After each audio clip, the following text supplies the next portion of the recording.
Et coucou les Jazz, j'espère que vous allez bien. Donc aujourd'hui, je reviens pour un nouveau Littéra des cuisines et on va parler du livre de Margot Jean. Si vous aimez ce type de contenu, n'hésitez surtout pas à vous abonner à la chaîne et à cliquer sur la petite cloche afin de ne rien rater. Si vous me suivez sur Instagram, vous n'êtes pas sans savoir que j'adore Margot Jean, j'adore sa personnalité, j'adore son travail. J'avais eu la chance de la voir en live pour qu'elle nous parle de la cuisine pékinoise il y a 2 ans, il me semble, sur Instagram. Pour ceux qui ne me suivraient pas sur Instagram, je vous encourage vivement à aller me suivre là-bas parce que j'énonce énormément de petits points de la culture chinoise dont je ne parle pas ici sur la chaîne YouTube. Donc voilà, et pour ceux qui ne seraient pas familiers avec Margot Jean, qui est Margot Jean? C'est tout simplement une influenceuse cuisine chinoise en France qui s'est fait connaître grâce à son blog Les recettes d'une chinoise, tout simplement. Et j'aime vraiment beaucoup ses recettes parce que elle est de Pékin, mais elle touche à plusieurs styles de cuisine chinoise. Il y a 8 grandes cuisines chinoises, mais je reviendrai sur ce sujet à un autre moment. Et surtout, ces recettes sont très simples à faire. Les produits sont assez simples à se procurer. Et surtout, le plus important pour moi, c'est que ces recettes ont vraiment le goût de la cuisine chinoise authentique. On n'est pas dans de la fusion, on n'est pas dans de l'amélioration de goût pour les goûts occidentaux, mais vraiment dans le goût traditionnel, j'ai envie de dire, de la cuisine chinoise. Par la suite, elle a sorti ce livre-ci qui est Chine, toutes les bases de la cuisine chinoise aux éditions Mango. Donc les éditions Mango, ils ont une série comme ça qui s'appelle Toutes les bases de la cuisine japonaise, coréenne, chinoise, vietnamienne, qui a pour but d'avoir une approche un peu plus simple en fait de certains plats asiatiques que l'on pourrait penser qu'ils soient beaucoup trop difficiles à réaliser. Et ce livre donc est sorti en 2018, il me semble quelques mois avant mon retour en France. Moi je l'ai acheté quelques mois après mon retour en France, je l'ai acheté en 2019 il me semble. Et du coup, je l'ai utilisé un nombre incalculable de fois. Je crois que c'est celui que j'ai le plus de facilité à prendre dans ma bibliothèque de livres de cuisine asiatique. Parce que, pour les raisons que je vous ai dit précédemment, ce sont des recettes qui sont assez simples à faire et surtout qui ont le goût authentique, typique, traditionnel. Alors voilà, encore une fois, tout dépend. Il en faut pour tout le monde. Moi, je ne suis pas très fan des goûts de fusion, etc. Et du coup, je retrouve vraiment le goût de la cuisine chinoise avec ces recettes-là. Ils avaient ressorti une autre version, il a été réédité avec un autre design sur la couverture, parce que celui-ci c'est le premier. Mais là, je vais vous parler donc du nouveau livre, donc je ne vais pas m'étaler sur ce livre-là. Et enfin, cette année, elle a sorti son nouveau livre qui est donc celui-ci, Chine, les meilleures recettes, donc toujours aux éditions Mango, mais on est sur un format différent. On est sur un format un peu plus grand et un peu plus large. Celui-ci, c'est un format uniquement photo et celui-ci, on a le format photo et illustration. Donc les photos, ce sont toujours les mêmes que ce livre-là, donc c'est de Charlie Deslandes. Et les illustrations qui viennent de s'ajouter, donc c'est de Lucille Prache. Et ce qu'il faut savoir, c'est qu'en fait, toutes les recettes qui se trouvent dans ce livre-là, vous les retrouvez dans ce livre-ci. Il y a des petites choses qui ont été ajoutées comme des nouvelles recettes, surtout des recettes cantonaises, j'ai envie de dire, parce que Margot vient de s'expatrier à Taïwan, mais elle a été expatriée à Hong Kong jusqu'à très peu. Donc ce qui fait que je pense qu'il y a eu énormément d'inspiration de cette expatriation-là. Donc beaucoup de recettes cantonaises. Et il y a également donc du coup les illustrations, vous l'aurez compris, et également des points culturels. Donc ici, il y a très peu de points culturels. Il y a quelques petits saviez-vous qui servent de petits points culturels, mais il y en a très peu, tandis que là, il y a des débuts de chapitres en fait qui sont vraiment consacrés à la méthode de pensée chinoise sur la nourriture, sur par exemple les 8 grandes cuisines chinoises, si je me souviens bien. Donc il y a eu quand même des ajouts. C'est pas juste une copie de celui-ci, c'est qu'il est, voilà, il a été un peu on a rajouté quelques petites choses. Mais trêve de bavardage, on va maintenant parler des recettes. Donc dans le littéradé du livre de la Bao Family, je vous avais dit que les petits stickers bleus correspondaient à quelque chose, le petit sticker violet correspondait à autre chose. Sauf que là, en fait, à un moment donné, il m'a manqué une couleur. Donc ce qui fait que ça veut juste dire que je les ai faites. Je vais faire juste un petit disclaimer, c'est que je n'ai pas pu essayer les nouvelles recettes du livre qui sont pour la plupart cantonaises, comme je vous disais. Tout simplement parce que il y avait une recette qui m'intéressait beaucoup, c'était le mailanga. Il me semble que ça se dit comme ça, je suis encore désolée à mes amis cantonais si je le prononce mal, mais parce que c'est difficile pour moi d'avoir le bon matériel, c'est-à-dire le panier vapeur avec la poêle qui est vraiment, enfin la casserole qui est vraiment aux mêmes dimensions, etc. Et pour le reste, en fait, ce ne sont pas des saveurs que nous apprécions chez les pandas. Panda vient du nord-ouest de la Chine, donc il apprécie les saveurs salées, les saveurs acides, étant donné que le Shanxi est très connu pour son vinaigre. Donc en fait, ce qui est cuisine de Shanghai, cuisine de Zhejiang, c'est pas vraiment son truc, mais il les mange parce que certaines choses ça passe, mais c'est pas tout le temps, alors que moi j'aime beaucoup ça. Mais la cuisine cantonaise, on la trouve beaucoup trop sucrée à notre goût, ou beaucoup trop douce du moins, donc ce qui fait que c'est pas vraiment l'une des recettes, l'une des cuisines pardon, vers lesquelles on se tourne. Donc voilà, petit disclaimer là-dessus. Mais si vous êtes de grands fans de la cuisine cantonaise, parce que je sais que la plupart des gens adorent la cuisine cantonaise, très clairement vous allez vous régaler. Et du coup, je passe sur les recettes. Je voudrais juste vous montrer vite fait un petit ajout qui a été fait et qui est assez culturel. Je ne vais pas tout vous montrer parce que je ne voudrais pas vous spoiler, mais justement, voilà, c'est ce que je vous disais. Il y a des petites introductions comme ça qui parlent voilà, du mode de pensée chinois concernant la nourriture, concernant les repas, concernant le thé, voilà. Mais je ne voudrais pas trop vous en dire pour ne pas vous spoiler. Et on passe maintenant aux recettes. Donc encore une fois, petit disclaimer, j'ai réalisé des recettes qui me plaisaient, qui étaient à mon goût. Donc si vous avez déjà acheté l'autre livre ou que vous voulez acheter celui-ci et que je ne vous parle pas de certaines recettes en particulier, c'est parce que voilà, elles ne me plaisent pas et donc je n'avais pas envie de les réaliser. Mais si ça se trouve, pour vous, ce sera à votre goût. Donc je vais parler que des recettes qui, moi, me donnaient envie. Donc voilà. Donc première recette, c'est la salade de nouilles sauce sésame.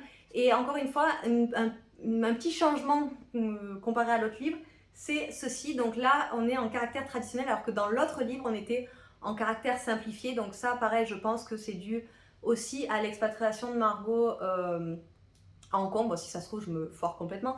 Mais voilà, maintenant, ça a changé en caractère traditionnel. Donc pour ce qui est des salades de nouilles, des liang mian, je suis pas très fan. Alors je sais qu'il y a beaucoup de gens qui aiment ça. Moi, je suis très liang pure.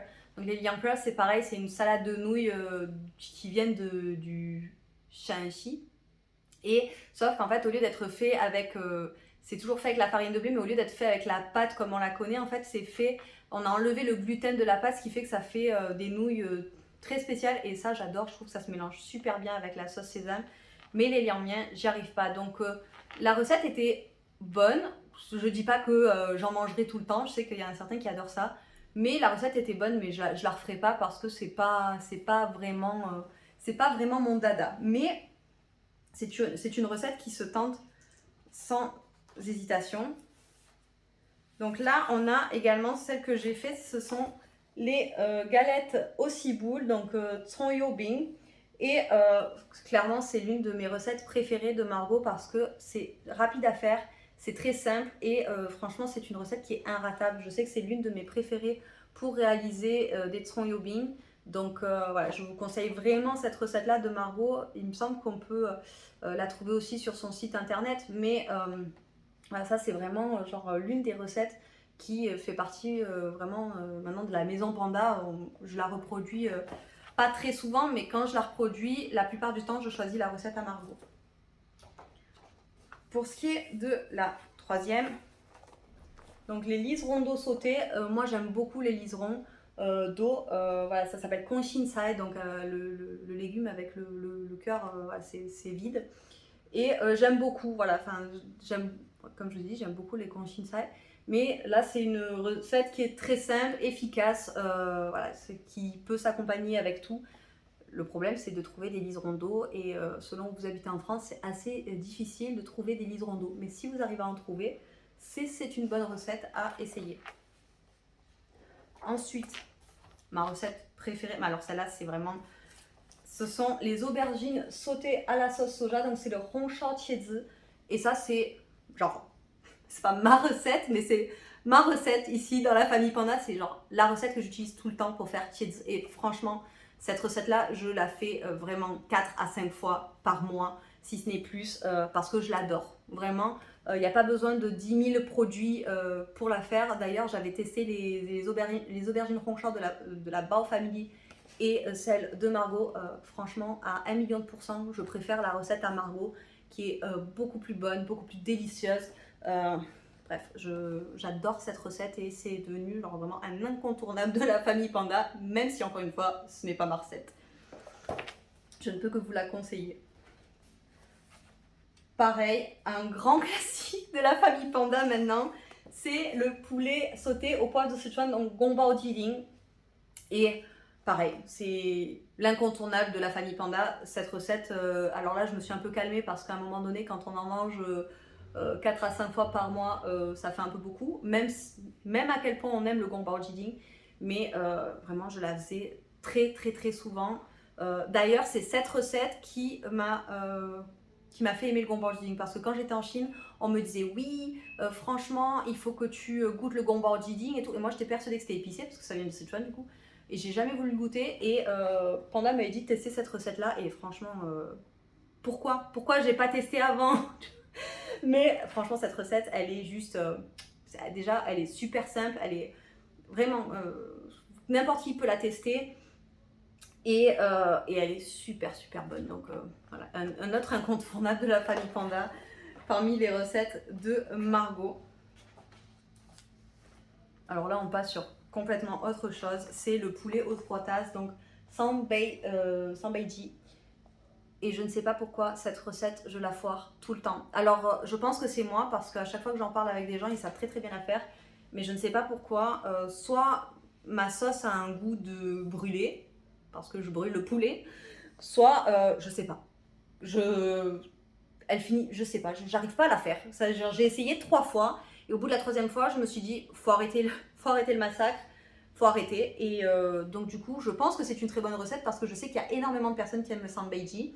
En plus, c'est très simple. Enfin, genre, il s'agit juste de vraiment d'avoir à la base une tasse de chaque chose. Il me semble c'est soja clair, soja noir. Enfin, sauce soja claire, sauce soja noir et vin de Shaoxing, il me semble que ce soit. Enfin, à la base, hein, je la connais pas tellement vu que c'est pas l'un de mes plats préférés. Mais voilà, donc du coup, je la sors. Donc je peux pas la valider, mais parce que je pense que ce sont mes dons de cuisinière qui ne sont pas assez bonnes pour faire ce genre de recette. Donc ensuite, alors là, c'est même histoire. Canard au vin de riz et à la patate douce. Alors moi, je regarde ça, je me dis, oh là là, ça doit être trop bon. Le petit goût du canard, le petit goût de la patate douce. C'est pareil. Alors là, je fais cramer la poêle. Alors je sais pas pourquoi, mais vraiment, ces 2 recettes-là, j'y arrive pas. Voilà, ça, genre, je sais pas. Alors pourtant, vous pouvez me dire, oui, mais peut-être que tu vérifies pas la cuisson, peut-être que ton feu, il est trop. Non, j'ai tout vérifié, j'ai vérifié tous les settings et je ne sais pas, je n'y arrive pas, je sais pas. Genre, on ne m'a pas donné le don de faire cuire la volaille, apparemment. Donc voilà, donc malheureusement, c'est pas une recette non plus que je peux valider parce que je la foire tout le temps. Mais encore une fois, je pense que le problème vient de moi et pas de la recette. Ensuite, nous avons, alors là c'est un peu plus compliqué. Le bœuf aux oignons et poivre noir.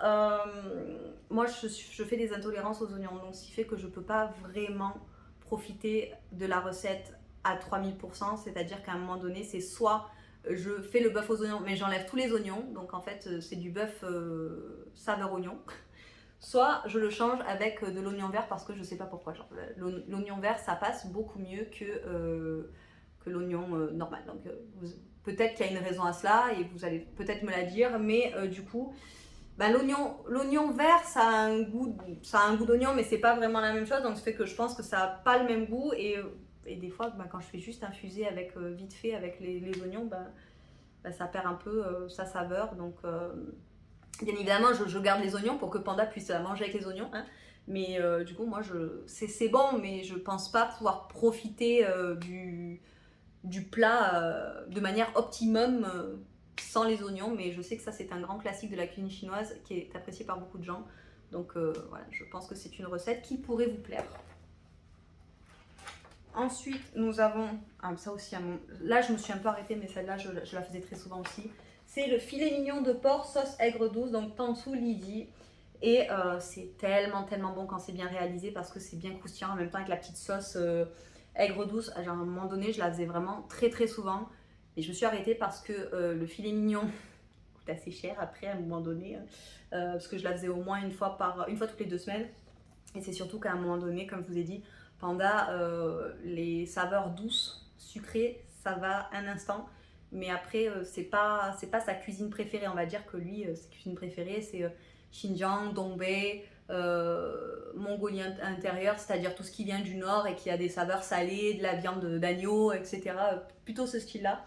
Mais vraiment, si vous aimez les saveurs douces, aigres douces, que vous mangez du porc, franchement, c'est juste un délice et c'est facile à faire. Juste, le truc qui est un peu plus lourd à faire, c'est la friture, bien évidemment. Mais c'est super bon et donc je vous conseille cette recette.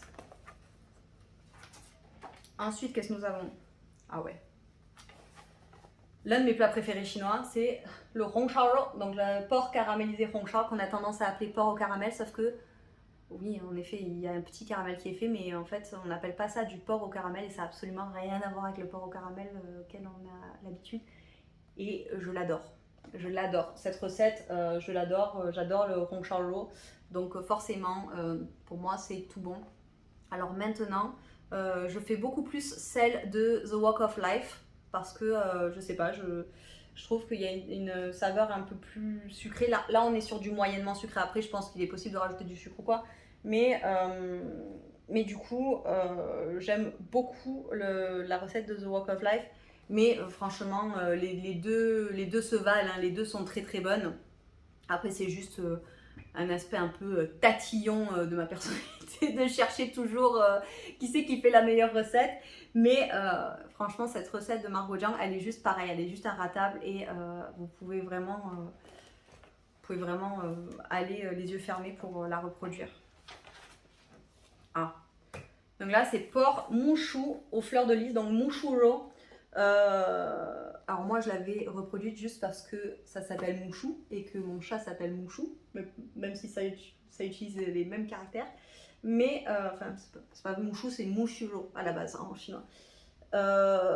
C'est pas un plat que j'aime. Voilà, la dernière fois, Panda m'a dit fais un mouchuro et je lui ai dit non parce que j'aime pas ça. Non, je suis désolée, je ne fais pas partie de la team des personnes qui font à manger des choses qu'ils n'aiment pas. Je suis désolée. Mais j'aime pas le goût de la fleur de lys. Et mélanger avec les champignons noirs, etc. Voilà, j'ai essayé, mais je n'aime pas. Veni, vedi, j'aime pas quoi.